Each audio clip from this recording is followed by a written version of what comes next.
Hey, what's up? It's Creative Vinci, known to give the people what they want, and right now I'm about to serve you up that lunch and dinner. And on today's menu, we got none other than the iPhone 11 Pro Max. Stay tuned. Digital Gearz.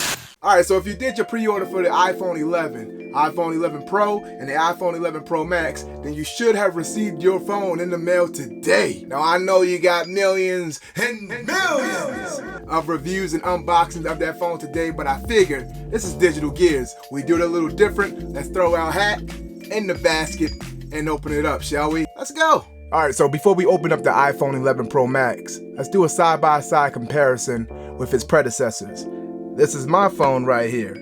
This is the iPhone X. This is my wife's phone, which is the iPhone XS Max. Here's the big boy, hefty iPhone 11 Pro Max. So with Digital Gearz, we don't do the unboxing around here. But with this one, here's the specs on this one before I get it up out the box. This one includes the iPhone 11 Pro Max. You got the AirPods, you got the lightning connector, USB-C to lightning cable, you got the USB Type-C, power adapter, yada yada yada. This one supports CDMA, GSM, UMTS, LTE. Pretty much this is an unlocked phone. I figure, hey, if I'm paying the same amount to have it under a carrier as opposed to having it unlocked, go for the unlock. Ooh. Now, as you guys know, in the business, we call this that hot butter pecan right here. Just sit there and marvel, just real quick. Put a little sizzle on it. Put a little sizzle on it right there. That thing look good. That thing look good. That's not white, right? That's white, right? Hold on, baby. Hold on, cause I gotta make sure she got the right color. What color phone did I get you? Silver. Okay, silver. So yeah, that's silver, I guess. It looked white to me. No, it's because of light on it. That's silver. That's definitely silver. So that's the iPhone X, the iPhone XS Max, and this is the iPhone 11 Pro Max. Now let's move this out the way because that's old news, like real old news.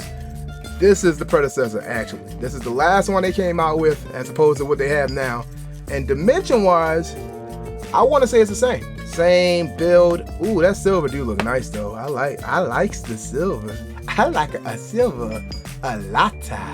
And I almost forgot to point out the main thing about this phone right here that's, for me, was the biggest seller point, which is the 3 lenses, man. The ultra wide angle, the wide angle, and I believe the other one is just portrait or something like that. The texture of the back of this phone too is more matte. It's not that gloss anymore. It's a nice matte, man. I like it. Alright, so in the box, of course, you got the reading material that, you know, by now you should already know what's in the box. So that's the reading material right there. Let's get that out of the way. You don't need that.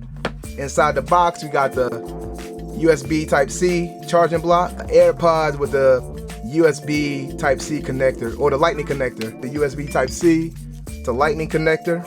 So that's all that comes in the box. Alright, so I'm gonna do a quick setup and then I'm gonna come right back. Alright, so after setting the phone up, I don't know, my hype has subsided just a tad.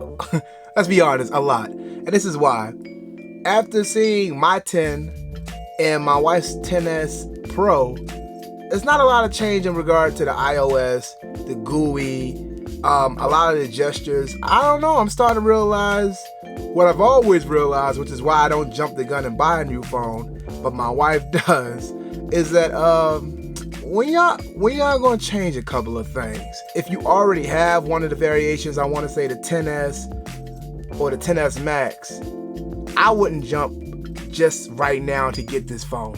I would probably wait it out and see what else they got in line for 2020 and beyond, because they could at least put the USB Type-C, but they didn't. I think the biggest selling point for this phone is the extra lens on the back, which is the ultra wide angle, which, don't get me wrong, it's cool, I like it, but at the same time, is that really worth an upgrade? Is it really worth paying I want to say the upwards of $1,300, $1,400 for? Like I said, this is for my wife. She likes the upgrades, and hey, happy wife, happy life. But for me, I think I'll stick with my 10 for now. The wide angle is helpful.